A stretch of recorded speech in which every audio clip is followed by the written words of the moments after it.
राजस्थान विधानसभा में कांग्रेस विधायक गणेश घोगरा की विवादित टिप्पणी को लेकर पीसीसी चीफ गोविंद सिंह डोटासरा काफी नाराज दिखाई दे रहे हैं और उन्होंने कड़ी प्रतिक्रिया भी दे दी है।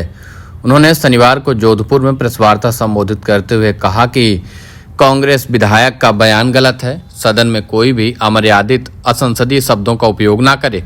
गौरतलब है कि कांग्रेस विधायक गणेश घोगरा ने शुक्रवार को विधानसभा में जनजाति और सामाजिक न्याय की अनुदान मांगों पर बहस के दौरान भाजपा विधायक को लेकर कहा कि ओए बात मत कर, नहीं तो मेरा जूता बात करेगा, बैठ जा, बीच में डिस्टर्ब मत कर। गोविंद सिंह डोटासरा ने कांग्रेस विधायक गणेश घोगरा को नसीहत देते हुए कहा कि कांग्रेस विधायक घोगरा का बयान गलत है।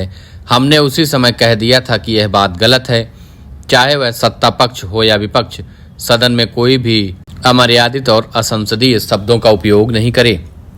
साथ ही उन्होंने अपनी ओर से दिए गए बयान पर मचे बवाल पर कहा कि मैं मर्यादित था, हूं और रहूंगा। डोटासरा ने इस दौरान भजनलाल सरकार पर जमकर निशाना साधते हुए कहा कि प्रदेश में सरकार नाम की कोई चीज नहीं है, ब्यूरोक्रेट्स सरकार चला रहे हैं। राज्य सरकार ने कांग्रेस की योजनाओं को कमजोर करने का काम किया है। अवैध बजरी का काम सरकार की नाक के नीचे चल रहा है। 6 दिन तक मुख्यमंत्री विधानसभा में दिखाई नहीं दिए। सरकार पूरी तरह से गतिरोध तोड़ने में असफल रही है। पीसीसी चीफ गोविंद सिंह डोटासरा ने भी स्पीकर वासुदेव देवनानी को लेकर टिप्पणी की थी, जिसे लेकर स्पीकर देवनानी सदन में भावुक हुए थे। हालांकि डोटासरा ने टिप्पणी करने से इनकार किया था। उन्होंने कहा था कि अगर मैंने अमर्यादित बोला है तो सत्ता पक्ष वीडियो पेश करे। सदन में गतिरोध तोड़ने के लिए विधानसभा में नेता प्रतिपक्ष टीकाराम जूली ने डोटासरा के अपशब्दों के लिए माफी मांगी। उन्होंने कहा था कि गोविंद सिंह डोटासरा की टिप्पणी आसन की गरिमा के अनुकूल नहीं थी, उसके लिए मैं माफी चाहता हूं, उसमें मुझे कोई संकोच नहीं है। गोविंद सिंह डोटासरा ने जिस तरीके से खुली नसीहत दी है उससे कांग्रेस की गुटबाजी स्पष्ट तौर पर दिखाई दे रही है, क्योंकि आप यह कह सकते हैं कि टीकाराम जूली, गणेश घोगरा सचिन पायलट कैंप के नेता माने जाते हैं और राजस्थान में सचिन पायलट का पूरा कैंप ही अशोक गहलोत और गोविंद सिंह डोटासरा से अलग चलता है। सदन में भी कुछ इसी तरीके की घटना देखने को मिली।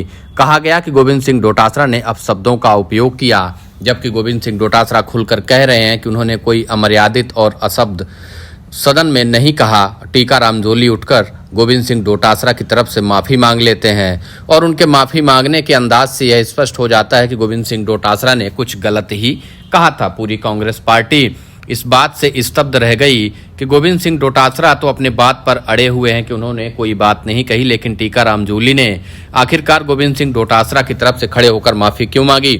उसके बाद गणेश घोगरा ने भी सदन में जूते मारने जैसी बात कह दी तो गोविंद सिंह डोटासरा ने खुलकर उनके ऊपर हमला करते हुए कह दिया कि किसी भी विधायक को इस तरीके का शब्द कहने का कोई अधिकार नहीं है। सदन में इस तरीके के भाषा का उपयोग नहीं होना चाहिए, माफी मांगनी चाहिए। अब कांग्रेस की गुटबाजी अभी भी समाप्त नहीं हो रही है। भले ही कांग्रेस विधानसभा का चुनाव हार गई हो, लेकिन अपना नेता दूसरे का नेता देखकर अभी भी काम हो रहा है। कांग्रेस राजस्थान में इसी वजह से विधानसभा का चुनाव हारी। लोकसभा में भले ही प्रदर्शन बेहतर कर पाई, लेकिन केवल सचिन पायलट और उनके कुछ करीबी नेताओं की वजह से वहां पर जीत मिली। अब टीकाराम जूली और गणेश घोगरा पर जिस तरीके से कांग्रेस के नेता हावी हैं और लगातार उनके ऊपर बयानबाजी हो रही है, उससे स्पष्ट है कि कांग्रेस की गुटबाजी एक बार फिर से खुलकर सामने आ गई है। टीकाराम जूली कांग्रेस के नेता प्रतिपक्ष हैं तो सचिन पायलट के बेहद करीबी माने जाते हैं और उनके इशारे पर ही टीकाराम जूली को नेता प्रतिपक्ष बनाया गया था, जबकि गणेश घोगरा सचिन पायलट के ही करीबी विधायक हैं और एक बार फिर से वो गोविंद सिंह डोटासरा और अशोक गहलोत कैंप के निशाने पर आ चुके हैं। इसी वजह से सदन भले ही चल रहा हो, भाजपा सरकार चल रही है, कांग्रेस पार्टी सदन में हंगामा करने का प्रयास जरूर कर रही है, लेकिन अपने ही नेताओं की गुटबाजी से बाज नहीं आ रही, जिसकी वजह से कांग्रेस राजस्थान में एक बार फिर से बैकफुट पर नजर आ रही है।